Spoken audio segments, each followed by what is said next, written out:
Assalamu alaikum students. Today we'll be talking about otic ganglion and then we will talk about the Frey syndrome. Frey syndrome we will talk about along with the otic ganglion because it is anatomically related with the otic ganglion and its connections. So first of all, as you all know, the otic ganglion is a peripheral parasympathetic ganglion. First of all, it is topographically related with the mandibular nerve. Now what is meant by the topographically? Topographically means that it is suspended by the mandibular nerve, it lies near the mandibular nerve, but it is not related to the function of the mandibular nerve. ठीक है. Now the functionally it is related to the glossopharyngeal nerve, which is the ninth cranial nerve. Now functionally means that the fibers of the glossopharyngeal nerve get released here and the postganglionic fibers of the glossopharyngeal nerve start here. Okay, glossopharyngeal nerve, ठीक है, जो हमारे पास ninth cranial nerve है. Okay, now first of all let's talk about its connections. Let's draw a otic ganglion and otic ganglion here. Let's suppose this is the otic ganglion. Now remember one thing, this is the only peripheral parasympathetic ganglion that has 4 roots. Normally the ganglions have 3 roots. These are the parasympathetic, the sympathetic and the sensory. But the otic ganglion also has a 4th root which is called the motor nerve, which we will see in a minute. Okay, now the four roots. First of all, we will talk about the parasympathetic or the scletomotor root, which is the most important one because the fibers from the scletomotor root gets relayed here.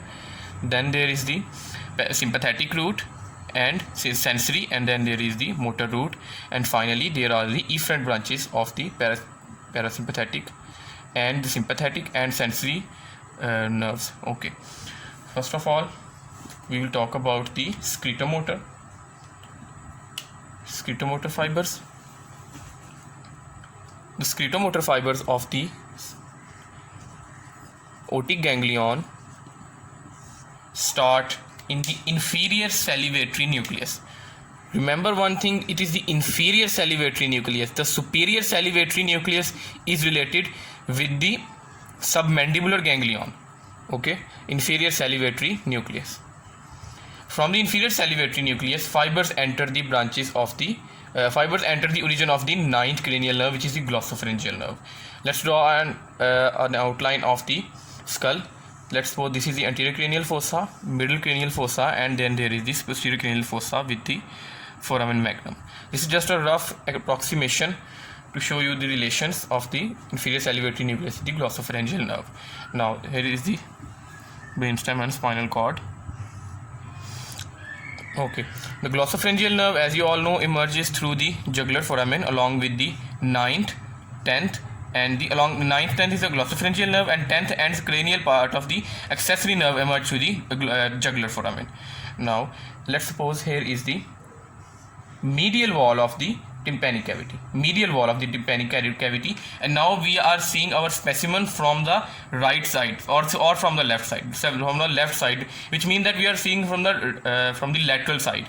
Okay, now the glossopharyngeal nerve emerges and it gives a first branch which is called the tympanic branch. This is the tympanic branch of the glossopharyngeal nerve. Tympanic branch, it enters the middle ear cavity, and on the medial wall, which is also called the promontoric wall because there is a promontory produced by the basal turn of the cochlea, here it forms the tympanic plexus. This is the tympanic plexus which is formed by the glossopharyngeal nerve's tympanic branch. Fibers from the tympanic plexus then come out and form the lesser petrosal nerve. Lesser petrosal nerve. Then this lesser petrosal nerve travels to the otic ganglion and gets relayed here. Now near the otic ganglion, when the fibers are relayed here, near the otic ganglion there is a nerve called the auriculotemporal nerve. The auriculotemporal nerve gets fibers of the lesser petrosal nerve, the postganglionic fibers, and then this auriculotemporal nerve supplies the parotid gland. Alright,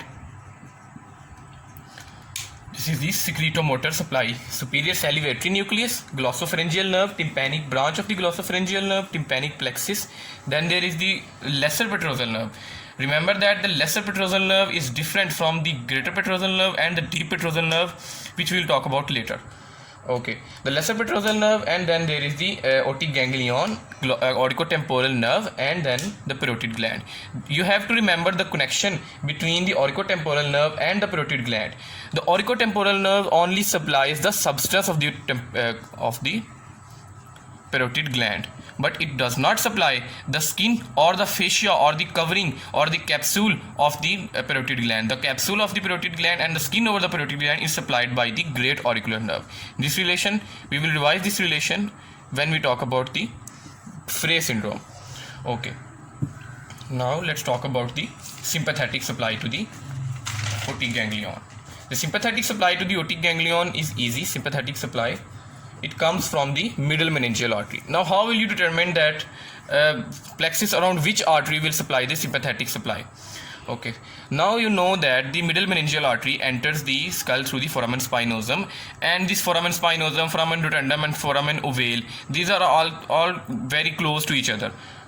All right, so the middle meningeal artery, which is forms a plexus.